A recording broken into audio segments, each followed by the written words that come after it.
TMC द्वारा चुनाव आयोग को कटघरे में खड़ा करने के सवाल पर प्रतिक्रिया जाहिर करते हुए पूर्व केंद्रीय मंत्री और हमीरपुर से सांसद अनुराग ठाकुर ने कहा कि जिस चुनाव आयोग को देश में चुनाव करवाने के लिए दुनिया भर में सराहना मिलती है, उस आयोग को जब कुछ राजनीतिक दल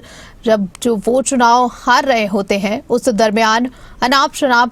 की बयानबाजी कर कटघरे में खड़ा करते हैं, तो ये उनकी विकृत मनोदशा की ओर इशारा करती है। और इन चुनावों में पश्चिम बंगाल में तृणमूल कांग्रेस और कांग्रेस पार्टी की जो बड़ी हार होने जा रही है, उसका ठीकरा किसके ऊपर फोड़ा जाए, उसकी तैयारियां इन पार्टियों के नेताओं की ओर से चल रही है। दुनिया भर में भारत के इलेक्शन कमीशन को जो सराहना मिलती है निष्पक्ष चुनाव करवाने के लिए, वो भारतीय लोकतंत्र की एक बहुत बड़ी जीत है। लेकिन कुछ राजनीतिक दल जब देश में चुनाव हारते हैं तो उसका ठीकरा इलेक्शन कमीशन पर, ईवीएम पर फोड़ते हैं और लगातार बहाने ढूंढते हैं। मुझे लगता है इस बार फिर बड़ी हार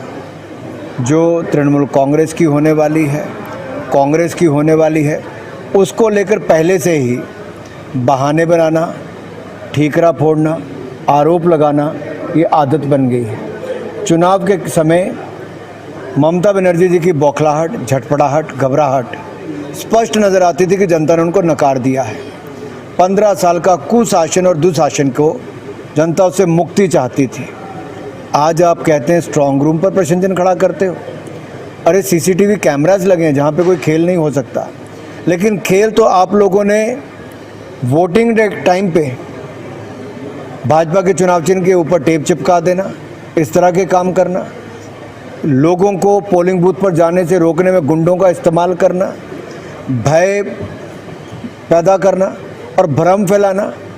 कि आपका ये खान पान बंद कर देंगे, आपकी संस्कृति पर हमला हो जाएगा।